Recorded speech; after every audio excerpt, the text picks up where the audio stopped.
So you got yourself a bike and it's been sitting in the garage, and last time you've known it was tuned up or just never got used.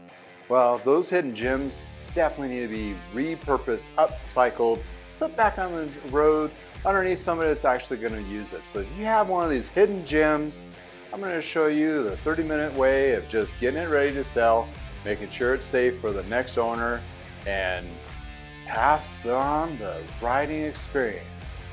We'll review with a few tips here after this.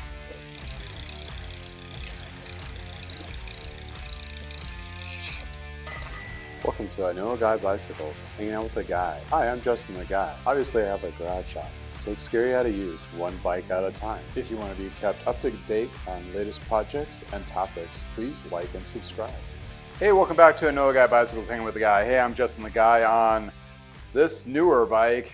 Hey, wait a second. Do you have a garage gym in your house? Like in your garage that's just been sitting there collecting dust? Either you bought it for yourself or your significant other or a child that just never ridden it, or just one of those things that you got and I have too many other things to do.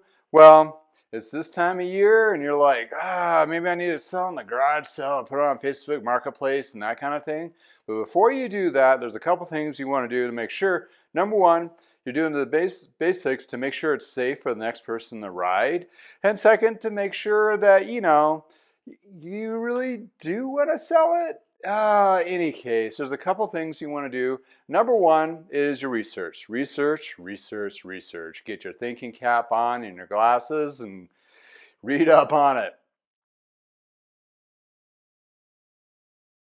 Basically, what you want to look for is the make and the model. If you don't remember when you purchased this bike from mostly a bike shop, most department store bikes that you may have, just do the yard sale and just, they just need to go somewhere or donate them.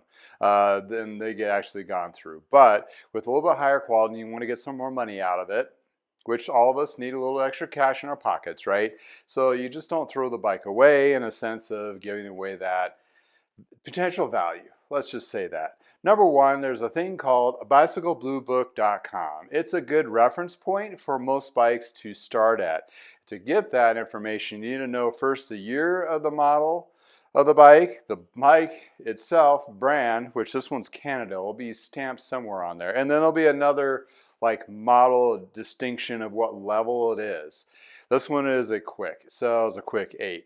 These are sometimes kind of hard to find those, but if you do a little search on that, you'll find the make, model, and the year. And once you identify that bike, then you go to bicyclebluebook.com, plug in that information, find the closest match. Sometimes it doesn't have to be dead on. You're just looking for a reference starting point.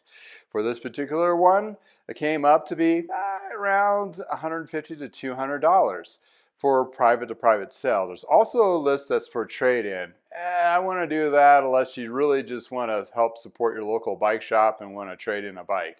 Other than that, they're going to try to get the most value out of it, which you can do yourself.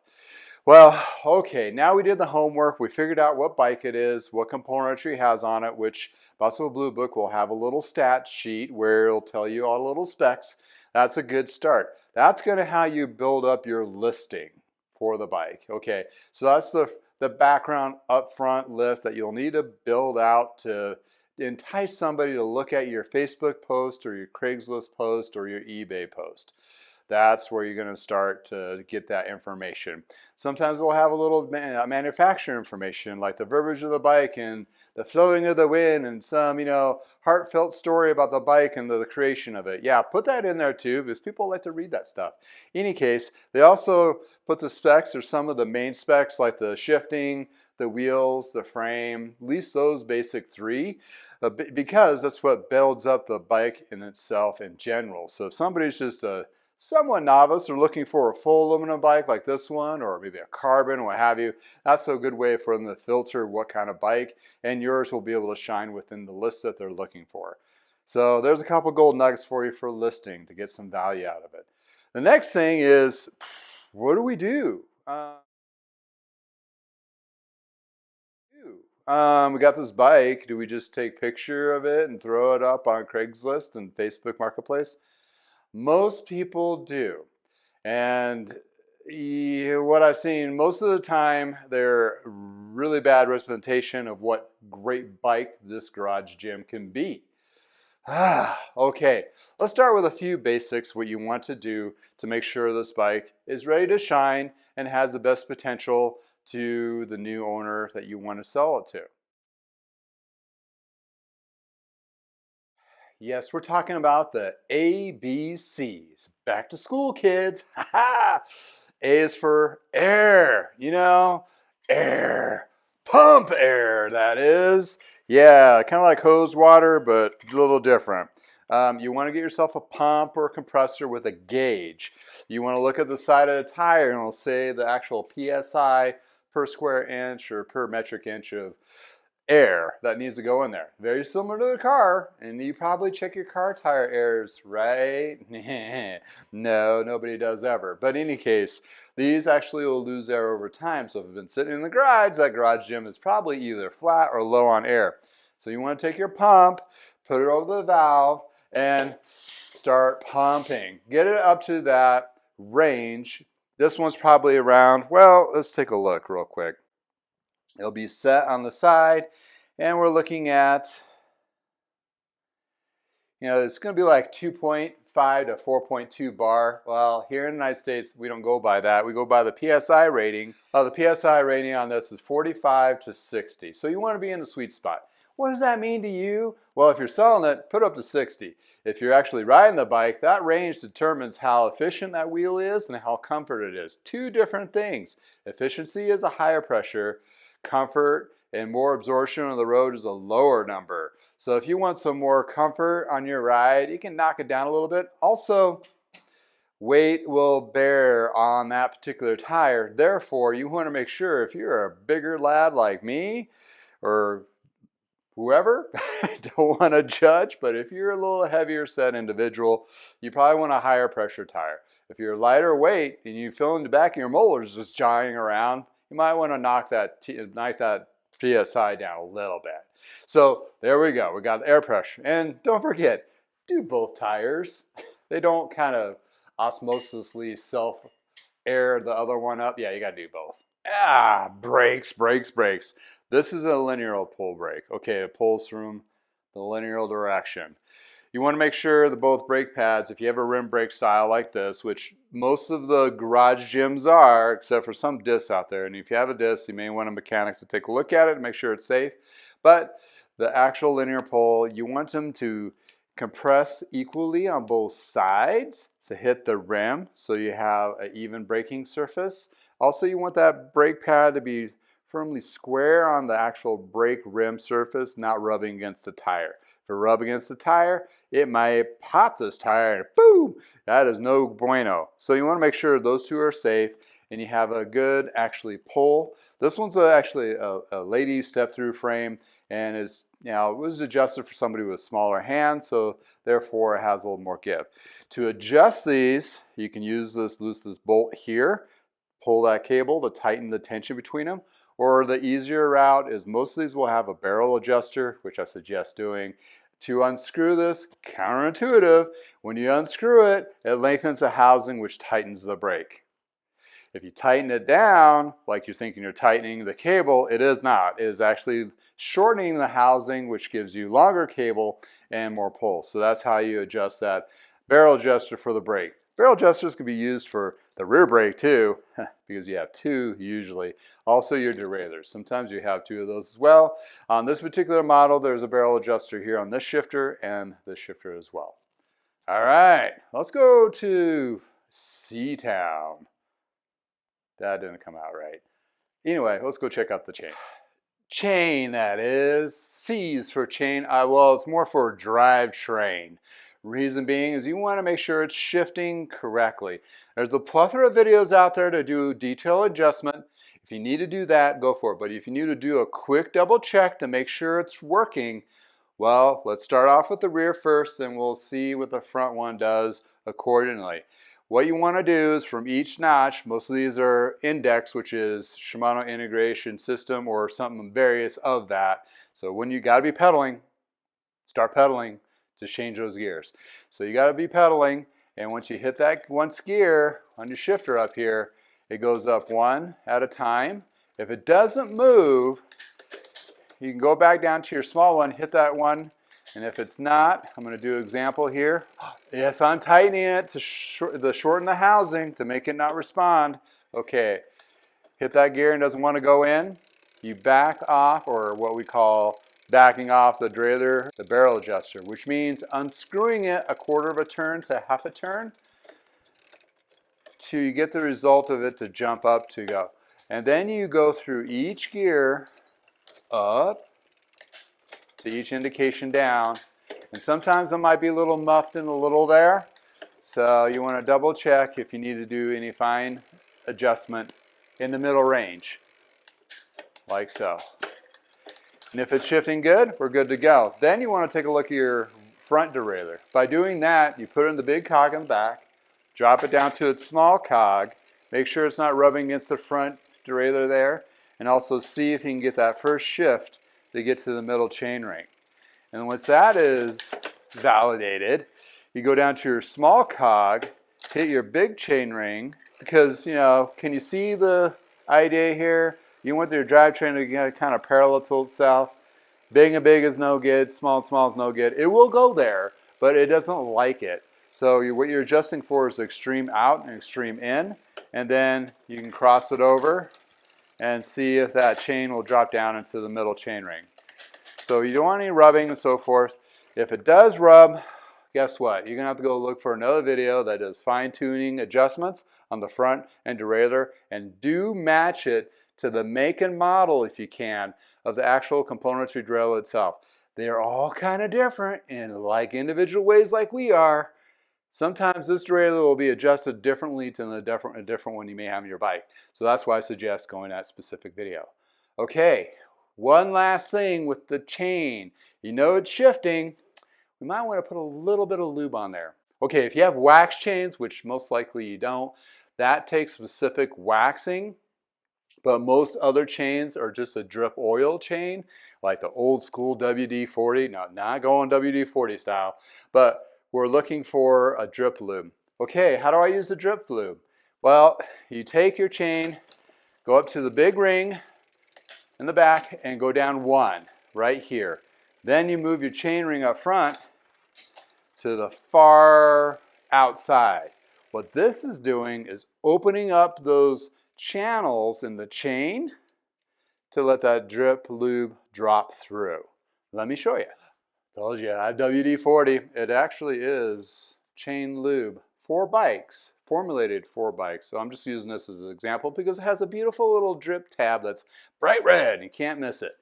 What you're doing is you're aiming for each roller, which is a pin and the roller on the inside, and you're going to put one drop on each cog, or if you're lazy, you just have a steady stream and rotate 3 times, which will cover the chain once. All right, that's step one. So we got a code on there. Now, light and polite with lube, put that away. No more using lube, that's all you really need. If you aim for the middle, what that is doing is pushing that lube through the rounded portion, which is the roller of the chain, to the outside plates. And it's kind of going to massage it. And how to massage it? Don't take it to the masseuse. You just pedal backwards. Reason why we're pedaling backwards and the reason why we aim for this direction here, we're actually moving it through the derailleur, which is moving that chain around, giving it all sorts of massaging. And I don't know why I'm doing this with my hand, but in any case, that's what it's doing to the chain. So give it a good spin, and that's about it. All right, so what my dad used to tell me back in the 90s, and this is actually follows suit today, which has been verified by the Silka guy himself, going, oh, that's why we've been doing that for a long time. But in any case, yeah, if you want to talk, listen to some pretty cool stuff, go to the Silka channel. It's pretty neat. All right, so we got the chain has a light layer of lube on it. Then it's put a light layer of lube on that one cog. Now you want to go through each one of your gears, one at a time. Don't forget the front. Got the front. You can go back to the middle. What that does is puts a nice little layer of lube on all the componentry. Now you have enough lube on your drivetrain. You don't need to add anymore. Actually, you need to remove what you got. Okay, this is the fun trick right now. Lube on, wipe off. It doesn't make the same as wax on, wax off. But anyways, take a rag, something you're going to definitely throw away, not something you want to keep around.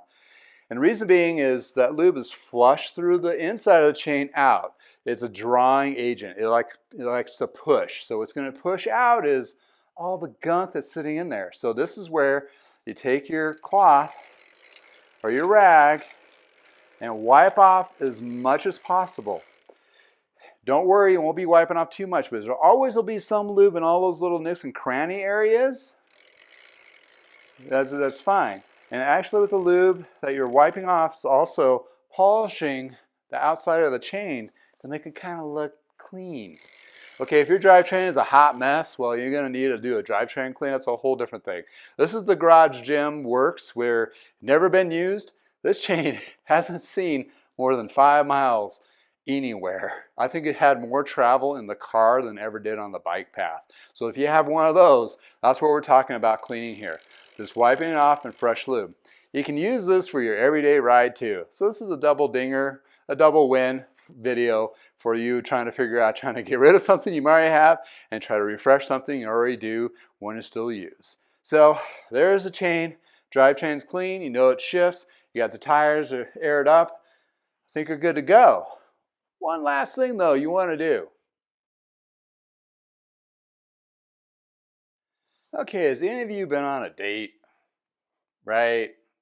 Anybody you've gone on a second date? Well, that's what we're looking for, is that second date. Why? That second date means the buyer, potential buyer that is, bought the bike. Second date, not second base. Don't get those confused. Totally different thing. Any case, what I'm talking about, you want to have the best represented bike possible to show to that potential buyer. Okay, yeah, you're like, Justin, this is just a thing in my garage. I just wanted to get it out. Okay, yeah, then take it to your local bike shop and do a trade-in for store credit or donate it to a charity. Awesome. But if it's something you want to get a little extra money out and you don't want to sit on it for a long time, because right now used bikes are going to sit on the market for a lot longer time than they have in the past. Why? Because there's a lot of them out there. You want yours to stick out. Just like the dating website. You want to look nice. You want to stand out. Yeah. Well, what we want to do to the frame is get some kind of a cleaning agent. Nothing strong to a point that strips the paint. I'm not talking about carburetor cleaner or brake cleaner. Something kind of like an all-surface cleaner. Windex will work. Glass cleaner. What you want to do is just knock down all of that garage dust that's been collecting over the years, that has been sitting in the garage. And if you have a little bit of mud from that one weird ride that they did take, you want to make sure you get that all cleaned off.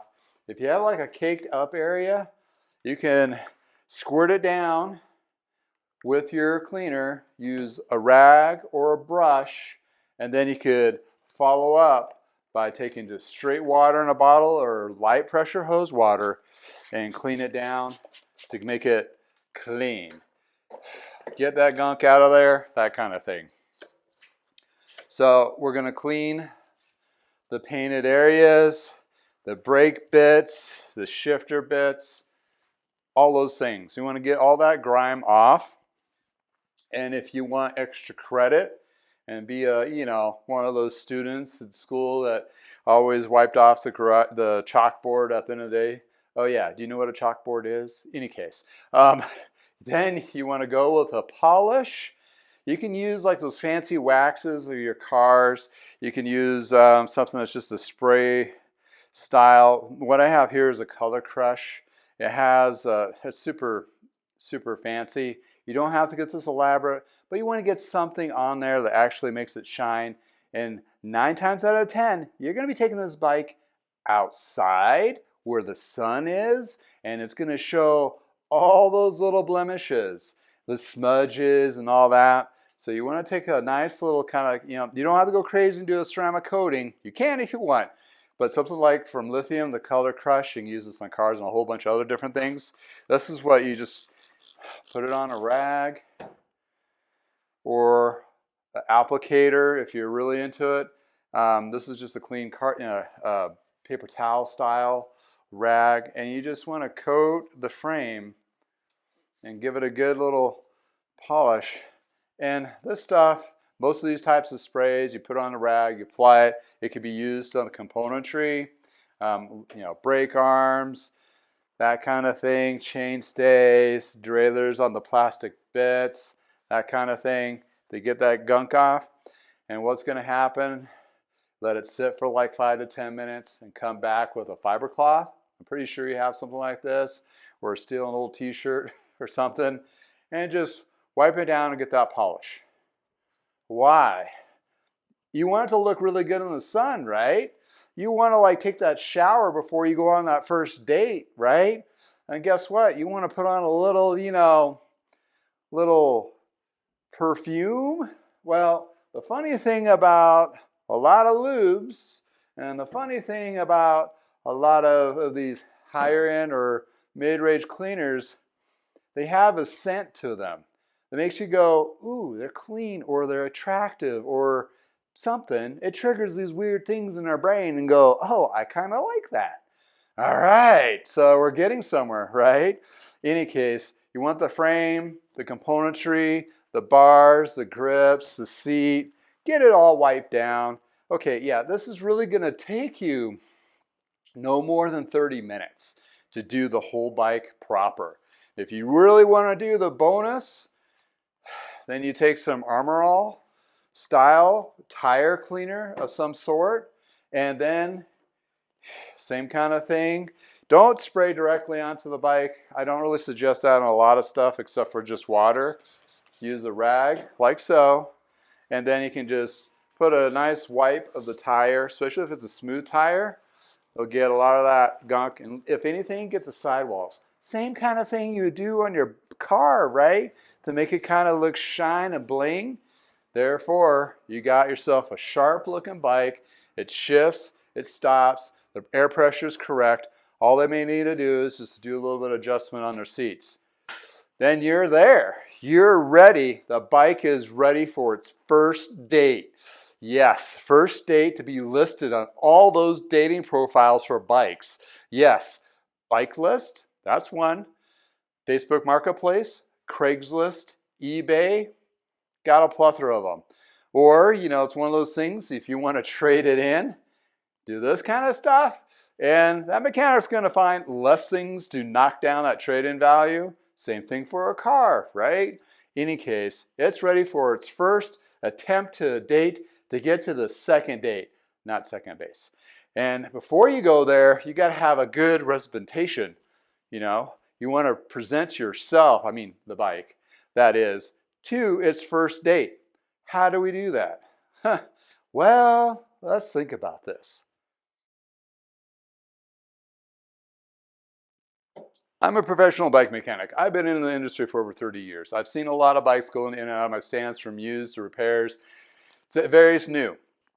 I know bikes inside and out. I can see a crappy dark lit Phantom of the Opera picture of some creepy basement photo and know that is a Specialized Roubaix Elite with Ultegra or Dura-Ace componentry on it in 1987 or whatever the year is. I know this, right? Because I've done it. I've been it. That's what I'm looking for when I'm refurbishing bikes, because I know what it is. I'm going to walk in and just scoop that bike up at a very extremely low price.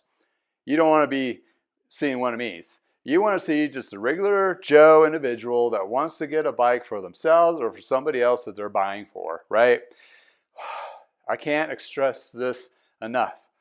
Pictures are worth 1,000 words. Remember that? Same thing. Dating profiles, they're going to tell you, take a good damn picture of yourself, because that's the only thing that's really going to catch their eye. You put some little fancy verbiage on there and so forth. We got that covered, but you got to get it pictured up.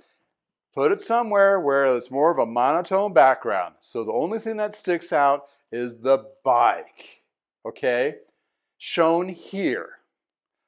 That's the one picture that's called the main profile picture. You know, the profile one to sell your bike for its second date. Yes. Okay. Then you want to take more than one picture. One picture of what, you may ask? Well, okay, if you looked at as many bike catalogs that I have in the last freaking 30 years, I know what to look for. And granted, bike catalogs don't have multiple angles. But when you're looking at specific highlights of the bike, you have one of the full bike shown. Second one is the drivetrain. You want to see that beautiful gold nuggetness and shiny, especially you just lubed it up and let it go. Yes. One of the frame closer detail. Any distinguishing marks like tattoos, like frame stickers for size, make of the, like this one has a CAD aluminum series, whatever the material is, model, and also like the brakes, the shifting, kind of a couple pictures there, the saddle a little bit closer up. And don't forget, the bike has two sides. Yeah, do the second side. Do the same thing for the front wheel, the frame, the rear wheel, the seat, the bars. Okay, you're adding up pictures. Don't worry, you have plenty of memory on your phone to do this, I guarantee you. Yes, okay, so you have multiple pictures. How many should you take? Well, enough to cover the bike with all the distinguishing stickers, make, model, size, what it's made of, what brands are, all the mixed things on there, anything that's highlighted, especially if you upgraded anything. Okay, if you upgraded something on the bike, you're not going to get that money out for the most part. You're just going to be able to sell that bike a little faster, side note. So you take pictures of all those. And what's the last thing you take pictures of? The boo-boos. Yes, be upfront with those. You got a chip in the paint, you got a scuff in the tire, the saddle has a rip. Identify those in pictures and list that. There is some usage. See photos for details, that kind of thing. Reason being, you want to be upfront. You don't want that person to come in and go, oh, that's a great looking bike. It's like, oh, what's this? Oh, what's that? Basically, you want to let that out front so they understand what those boo-boos are, and also that gains the confidence of the buyer. Yeah, just like on your first date, you want to show off that first tattoo. Well, make sure that tattoo, the bad tattoo, well, maybe not all the tattoos you want to put in the pictures for your dating profile, but at least say tattoos. Well, you've seen some miles or it has some chips and so forth. This has had no miles. So you can put that on there. It's like, it's almost new. Don't put new because it is technically not new. Technically, it got purchased and rolled off a lot. It's used, my friends, but it could be new like new, newish. Yes. And that's what a lot of people get. Oh, newish. Oh, you haven't been around the block a few times. Huh. Yeah, I kind of like, naive little bikes to start. No, wait, whoa, going weird here. Anyway, just want to talk about bikes that you want to find that are, people are looking for newish, not worn out, and it's been in the, Alcatraz for a long time or dredged out of the bottom of the lake, that kind of thing. No, they want something sparkling fresh. Okay, how many pictures, Justin? Just get to the freaking point. Stop trying to be funny. Okay, all right, right now, currently, Facebook Marketplace has 10 available slots for pictures and 1 video. Okay, the video is important. If you're gonna do a video, do a slow pan of the whole bike on one side. This might take a little bit of editing, which is on your phone too. Or you can stop the recording, go to the other side of the bike and do the whole thing. Again, all around a neutral, bland backdrop. Nothing like this where it gets lost with all the other crap. He's going to be asking you about, well, is that for sale? Is that for sale? Is that for sale? No, you want like a brick wall or a fence or something. So they're not like trying to buy something else. You're trying to sell the bike. Profile pictures, same thing. Another side note. Haven't been single a long time. But anyway, back in the day, that's what we used to do. That's why I'm no longer single. In any case, yeah. So Facebook Marketplace, 10 pictures, 1 good video. Craigslist, 25 pictures. 25 of them. Okay. You can get to least, I list about 18 pictures. And you can do a picture of the stats, but don't make that the profile. You can do a picture of the stock photo from the company, but don't use that as the primary picture. Just identify the bike and stats. Some people just like that. That's fine. You can add those too, but don't make those your primary pictures. You want to get all the original pictures of the original product up front. And then you can put stock stuff at the end if you want. If you have a scale, you can weigh it. Some people are into weight, that kind of thing. You do that too. But in any case, Facebook Marketplace, 10. Craigslist, 25.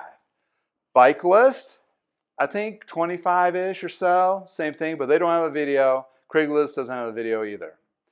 Also, eBay. If you're willing to pack and ship, seller beware, because shipping on bikes are anywhere from $80 to $200 on bikeflight.com.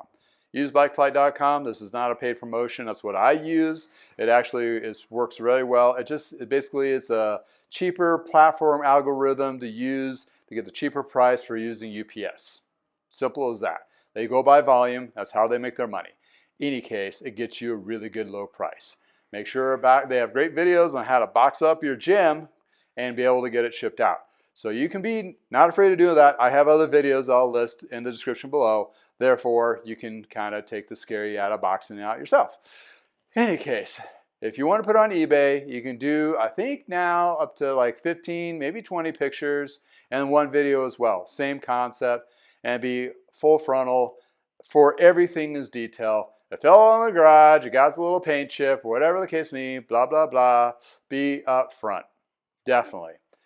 Best rules that you can do with dating your first bike out to get that second date, to get cash in hand. Watch out for scammers. Ask for a price, list a little higher than what you accept, because most people are going to come in asking you to take 50 bucks off or whatever. Expect that. Don't be intimidated or don't be offended. In any case, hopefully your lightly used garage gym will find a beautiful home where it'll be used and upcycled to a point where it's actually on the road. It wants to go on the road. It's screaming, please take me out, take me out. In any case, thank you for hanging out with me in the garage. I hope you found some valuable information here on listing that garage gym. If it's a little more beat up, a little more question and not questionable and safe, please take it to your local bike shop to have a safety check done to it to get those scaries out. You may have to upfront a tune-up. That may have to go, and then you have to, once you figured out the original price you want to try to sell it for, if it doesn't fit in that, you can sell a bike as is, parts only, or whatever the case may be, or needs a tune-up, but you're expecting to get lowballed on price. That you can do that. That's fine if you want to just get that thing out of your garage. But in any case, if you want to get the most value of it, you want to put some money into it. But you would definitely, at the end of the day, make sure it's safe to ride for the next rider. That's all I ask. Thank you for spending time with me. If any information you'll find in the description below. If you had experiences of selling your bikes that I may have missed or whatever might intrigue you or intrigued you and found it was helpful, please put comments below. It's a community here. And again, if it's nice in your neighborhood, if you like riding still, go out there and go for a ride. And have a wonderful day, and thank you for hanging with me. It makes you to make this channel. See you next time.